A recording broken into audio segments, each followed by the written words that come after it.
नहीं तो वोट नहीं, विरोध नहीं तो वोट नहीं।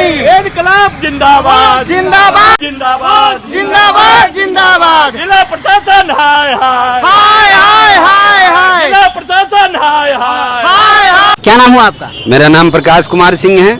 और आपको मैं बता दूं कि आपने देखा होगा जो सामने लिखा हुआ है कि भारत की आज़ादी के 78 साल बाद भी इस गांव में एक सड़क नहीं है।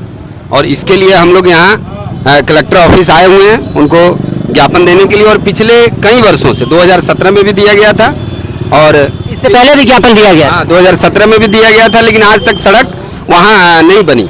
और यहाँ के जो मौजूदा सांसद हैं उनके पास भी ये लोग करीब 3-4 बार गए, लेकिन उन लोगों ने भी कोई संज्ञान नहीं लिया। और इसी की वजह से आज फिर हम लोग पूरे ग्रामीणों के साथ। कौन सा गाँव हुआ? ये बड़का गांव डी बोलते हैं। विधानसभा कौन सा हुआ? कांटी विधानसभा है और लोकसभा वैशाली 16 है। तो आज अभी हम लोग आए हुए हैं कलेक्टर ऑफिस में डीएम साहब के पास जो ज्ञापन हम लोग देने के लिए। और मैं आपको बता दूं कि ये बड़ा सोचने का विषय है कि जहां पर आज पूरे भारत में सड़कों का जाल बन रहा हो और उसमें बिहार के उस गांव में जो 200 सालों से वो गांव है और आज तक वहाँ एक यहाँ मुजफ्फरपुर से 20 किलोमीटर की दूरी है।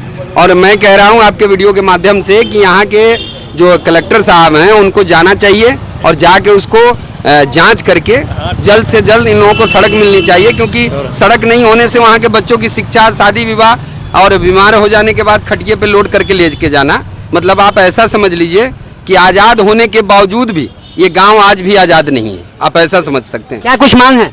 हाँ, हमारा जिला प्रशासन से यही मांग है कि अपने स्तर से जांच करके और इस गरीब के जो ईबीसी का जो मोहल्ला है, लोग कहते हैं कि यहाँ सुशासन की जो सरकार है वो ईबीसी और गरीब तबके के लोग को बहुत ही फैसिलिटी दे रही है और ये कर रही है, वो कर रही है। बहुत सारे यहाँ के क्षेत्रीय नेता जो है कहते हैं कि सरकार गरीबों को ये दे रही है, वो दे रही है। लेकिन आज़ादी के 78 साल बीत गए, लेकिन आज तक इस गरीबों को सड़क नसीब नहीं हुआ। तो क्या हम सरकार को समझे कि गरीबों को क्या दे रही है? हम तो समझ रहे हैं कि गरीबों को कुछ नहीं दे रही है सरकार। इसीलिए जिलाधिकारी के अभी हम लोग गेट के समक्ष है, उसके बाद अभी धरना स्थल पर चलेंगे और वहां से अभी 2-4 आदमी जाके साहब को ज्ञापन देंगे। और हम मांग करते हैं कि जल्द से जल्द वहाँ सड़क बननी और जर्जर सड़क जो है उसको बननी चाहिए, ताकि हमारे इनके बाल बच्चे को स्कूल जाने में दिक्कत ना हो, किसी का तबीयत खराब हो तो उसको हॉस्पिटल पहुंचने में दिक्कत ना हो।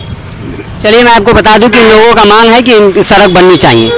नमस्कार, स्वागत है आपका मेरे इस चैनल में। और क्या कुछ कहा है आपको डीएम साहब ने? डीएम साहब से अभी हम लोग मिले और उन्होंने कहा कि इसकी जांच कराएंगे और मुझे लगता है कि इस पे 1 महीने के अंदर अंदर एक बेहतर रिजल्ट आएगा और ये सड़क बहुत जल्द बनेगी।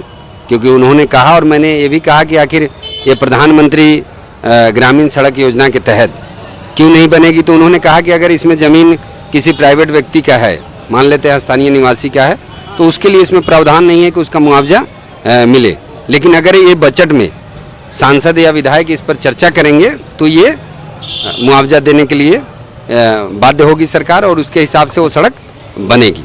तो इस पर जो भी नतीजा आएगा मुझे लगता है कि बेहतर आएगा। क्योंकि कलेक्टर साहब ने जो आश्वासन दिया है वो बेहतर दिया है और बहुत जल्द सड़क बनेगी।